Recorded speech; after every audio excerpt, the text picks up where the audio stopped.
हमारे पुराने ग्रंथ और वेद पुराणों के अनुसार जो ज्ञान हम आपको बताते हैं, आप उसे स्वीकार करके कर सकते हैं।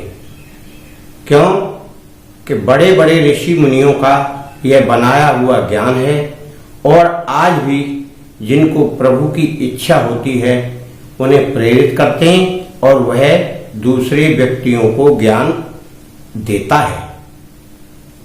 विशन धर्मा चैनल आपका स्वागत करता है। मित्रों, जय गुरुदेव। आप सभी को भी मेरा नमस्कार। आज मैं धन वृद्धि का एक ऐसा उपाय बताया हूं जो विष्णु पुराण में वर्णित है।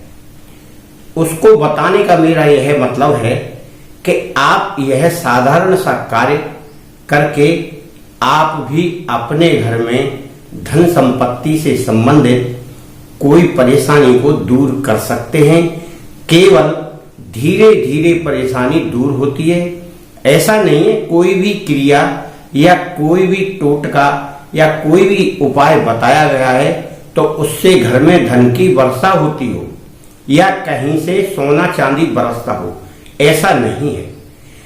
केवल आपको वह उपाय करने से आपकी बुद्धि सीधे रास्ते पर चलेगी और जिन उपायों से धन आपके घर में आएगा वह उपाय आपके दिमाग में आएंगे और उन्हीं उपायों को आप करके अपने जीवन और अपनी गृहस्थी का कार्यभार सुचारू रूप से संयम होकर कर सकते हैं। आपकी बुद्धि इस तरह चलेगी जैसे आपको कोई परेशानी नहीं है धन संबंधी, और धन जो अपव्यय होता है यानी व्यर्थ का खर्च होता है वह खर्च रुकेगा और धन की वृद्धि अपने आप बढ़ने लगेगी। हारी बीमारी मुकदमे इनमें जाता है वह सारे के सारे कार्य रुक जाएंगे। लक्ष्मी जी की कृपा इस तरह होती है कि आपको पता ही नहीं लगता, आपकी घर गृहस्थी की गाड़ी सही चलने लगती है तो आपकी धन वृद्धि होने लगती है। इसी को हम कहते हैं धन वर्षा का उपाय। तो इसमें भी आप यह चमत्कारी उपाय करके देखेंगे तो आपको भी धन का लाभ अवश्य होगा।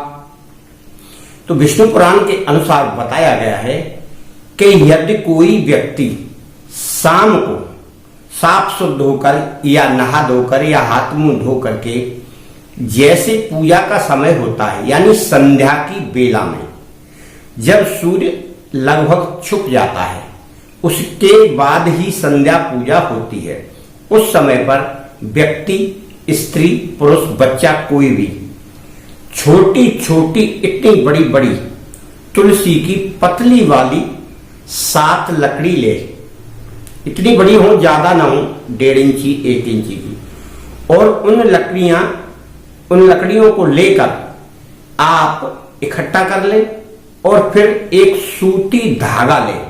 धागा नहीं मिले तो कोई बारीक पतला सा मामूली सा कपड़ा ले ले, बहुत हल्का, वैसे धागा सूती मिल जाता है। उसको इस तरह लपेट लें जिससे वो 7 लकड़ी बंध जाए, ऐसी बंध जाए, इतनी बड़ी हो जाए और इकट्ठी हो जाए। फिर आपको क्या करना है कि एक दीपक लेना है, या तो मिट्टी का ले लो, आटे का ले लो, वैसे आटे का रुकता कम है, मिट्टी का ले सकते हैं आप, पीतल तांबे का ले सकते हैं। उसमें आप घी शुद्ध, बाजारू शुद्ध घी नहीं होता है, अपने घर का बनाया हुआ ही ज्यादातर शुद्ध रहता है। उस शुद्ध घी को उसमें गर्म करके डालें और उन लकड़ियों को भिगो लें। पहले भिगोने के बाद उसमें दीपक की तरह जैसे बत्ती डालते हैं वैसे उस दीपक में लगा दें और उस दीपक में लगाने के बाद आप उसे प्रज्वलित कर दें। प्रज्वलित करके आप मंदिर में ही जाके प्रज्वलित करें। मंदिर में आप किसी का भी मंदिर हो सकता है, शिव जी का, विष्णु जी का, लक्ष्मी जी का, काली जी का, आप उसमें वहां जाएं और वह मंदिर में रखें।